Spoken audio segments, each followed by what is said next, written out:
जय श्री राधे। आमतौर पर एक दुविधा का प्रश्न रहता है कि भंडारा खाना चाहिए या नहीं खाना चाहिए। अर्थात तीर्थ स्थान पर हो रहे भंडारा या प्रसाद का भंडारा, इसे ग्रहण करना चाहिए या नहीं। इसमें अनेकों मत हैं। कुछ संतजन कहते हैं कि भंडारा आर्थिक रूप से सक्षम व्यक्तियों को नहीं खाना चाहिए, और कुछ मत हैं कि चूंकि भंडारा भगवान का प्रसाद होता है तो इसे प्राप्त करना चाहिए, इससे पुण्य प्राप्त होता है।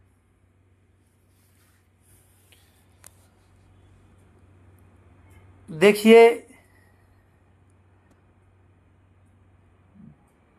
भोजन कई प्रकार के होते हैं।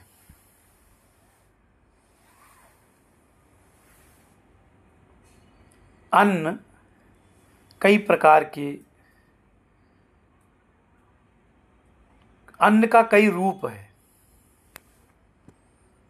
भगवान का भोग लगने के बाद वह प्रसाद हो जाता है। जैसे मृत आत्मा की शांति के लिए जो 13वीं और वार्षिकी होती है, इसमें जो भंडारे किए जाते हैं,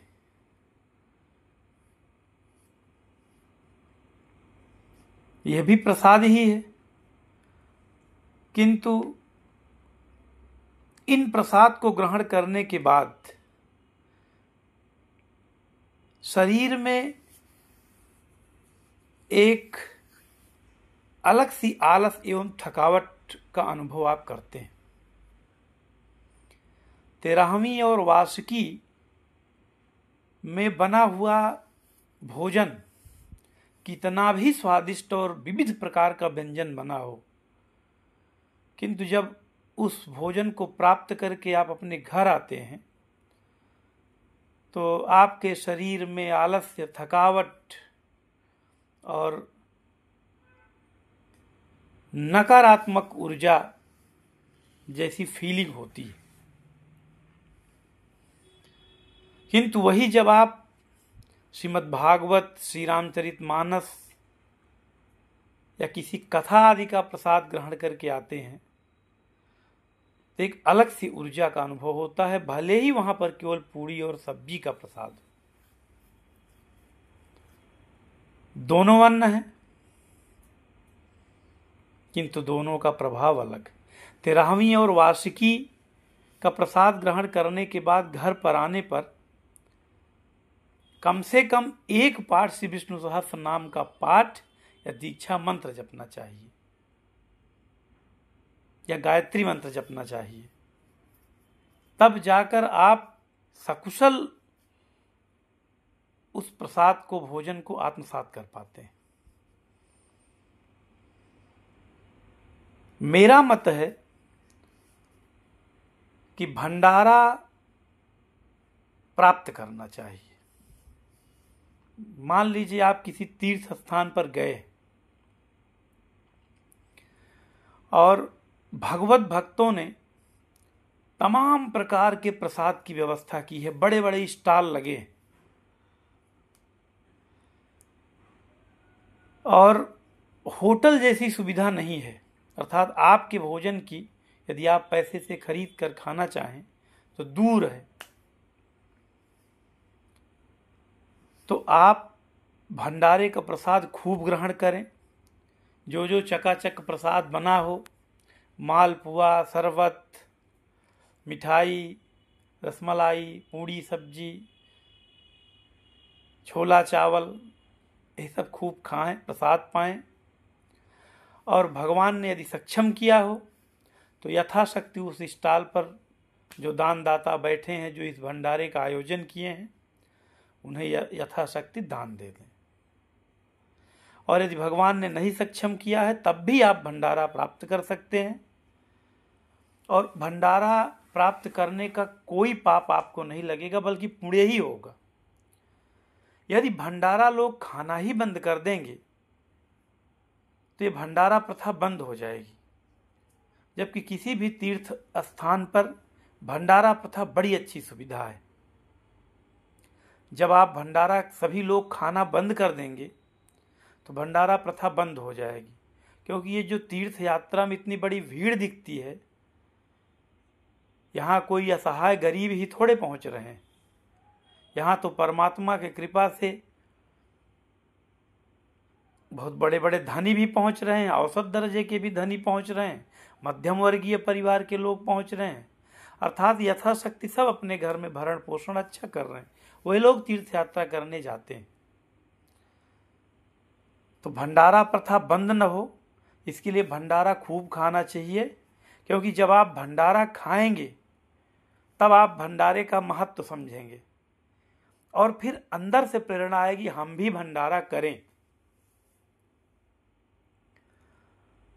भंडारा खाएंगे ही नहीं तो प्रेरणा भी नहीं आएगी कि हमें भंडारा करना है।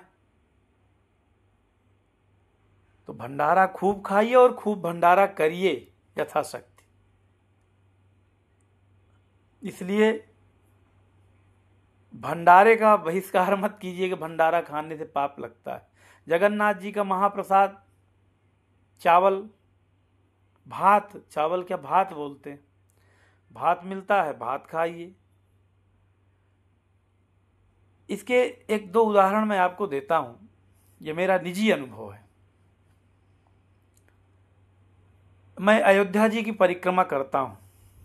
14 कोसी परिक्रमा होती है अक्षय नवमी पर। लगभग 24 घंटे का मुहूर्त रहता है, तो रात्रि में प्रारंभ करते हैं। कहते हैं कि अयोध्या जी की 14 कोसी परिक्रमा, 14 कोस तो है लेकिन कुल 50 किलोमीटर से कम नहीं है। जब से योगी जी की सरकार बनी है, ये बालू खूब बढ़िया बिछवा देते हैं, बालू का रेत सड़कों पर। अब तो 4 लेन पूरा बन जा रहा है। बड़ी भीड़ होती है, एक तरफा भीड़ होती है, यानी सब लोग एक ही दिशा में चलते रहते। एक बार आप परिक्रमा पथ पर घुस गए, वापस नहीं जा सकते। पीछे कहाँ लौटेंगे, पीछे तो भारी भीड़ है। जगह जगह टेंट बने रहते हैं। श्रद्धालु लोग दवा रखते हैं फ्री की, और चाय हर स्टॉल पर, हर 10 कदम पर आपको एक बड़ा सा टेंट मिलेगा। उसमें 2-4, 10, 20 रजाई गद्दे रखे रहते हैं, विश्राम करने के लिए बिछाए रहते हैं। और कुछ न कुछ पूड़ी, कचौड़ी, टिकिया, चाय, ये सब व्यवस्था हर 10 कदम पर दाएं बाएं जिधर भी देखेंगे उधर स्टॉल लगे। क्योंकि इस 14 कोसी परिक्रमा के प्रभारी हनुमान जी हैं, वो गजब की व्यवस्था रखते हैं भंडारे की। तो 1-2 बार परिक्रमा के बाद मैं भंडारा खाता हूँ। मुझे भंडारा बहुत प्रिय है। तो मैं भंडारा में परिजन के साथ 10-11 लोगों की टीम रहती है। तो सब लोग जो अच्छा लगता है, विविध प्रकार के भंडारे होते रहते हैं, तो भंडारा प्राप्त भी करता हूँ। तो एक बार प्राप्त किया तो टीम ने प्रोग्राम बनाया कि अगली बार हमारा भी स्टॉल लगे। दोबारा फिर जब परिक्रमा किया तो मन दृढ़ हो गया कि भंडारा हम भी करेंगे। तो एक स्टॉल हम लोगों का भी लगा। भंडारा न खाते, इग्नोर करके चले आते तो हो सकता है मन में बुद्धि ही ना आती कि भंडारा करना भी चाहिए। तो भंडारा खाइए और भंडारा करिए। ऐसे ही काशी विश्वनाथ जी में जब दर्शन करने जाता तो बगल में अन्नपूर्णा जी मैया का दर्शन करने जाइए। तो प्रातःकाल 8 या 9 बजे से प्रारंभ होता है और हजारों लोग प्रतिदिन प्रसाद पाते हैं। बड़ी अच्छी व्यवस्था रहती है। अन्नपूर्णा मैया जी के आश्रम में 2 जगह चलता है, अन्नपूर्णा मैया फर्स्ट, अन्नपूर्णा मैया सेकंड। जैसे ही आप विश्वनाथ जी की गली से आएंगे, जब अन्नपूर्णा मैया के पास आएंगे तो पीछे से एक दरवाजा है, पीछे और जाइए तो वहाँ पर अन्नपूर्णा मैया का भंडारा होता रहता है। प्रायः सांभर, चावल, एक उत्तम किस्म की मिठाई और एक सूखी सब्जी, भुजिया सब्जी, इतने की व्यवस्था रहती है दिन भर। और शाम को 6 बजे के बाद इडली चटनी। तो 1-2 बार मैं गया, भंडारा जान गया था कहाँ होता है, तो दर्शन करने के बाद जाता, भंडारा प्राप्त करता, फिर बनारस में घूमने लगता। 1-2 बार के बाद मन किया कि इसमें कुछ दान करना चाहिए, क्योंकि दान की एक ऑफिस बनी है। तो दान प्रारंभ किया। फिर मन बना कि और अधिक दान करना चाहिए। फिर जब भंडारा करने जाए और अधिक, तो आज भगवान की कृपा से प्रचुर दान हो रहा है। और उनकी एक बड़ी अच्छी सुविधा है कि वह हर दान के बाद प्रतिवर्ष उस तारीख को, यदि आप 1 दिन का पूरा भोग लगाते हैं तो प्रतिवर्ष आपके घर पर उनका प्रसाद भी आता है बाई डाक। अब तो धीरे धीरे हमारी इतनी डेट हो चुकी है वहाँ पर कि डाकिया हमारा प्रसाद ढोते ढोते थक जाता है। जब भी डाकिया हमारे यहाँ आएगा 10-15 पैकेट प्रसाद देकर जाएगा, क्योंकि प्रायः साल की सब डेट पर एक एक डेट पर भंडारा वहाँ हो चुका है। तो यदि मैं न भंडारा प्राप्त कर रहा होता तो भंडारा के प्रति मेरी रुचि न होती और दान न देता। इसलिए हम सभी साधकों से ये बात कहेंगे कि भंडारा खाना चाहिए, भंडारा खाने से पुण्य होता है और भंडारा करना भी चाहिए। भंडारा खूब खाइए और खूब करिए। जय श्री राधे।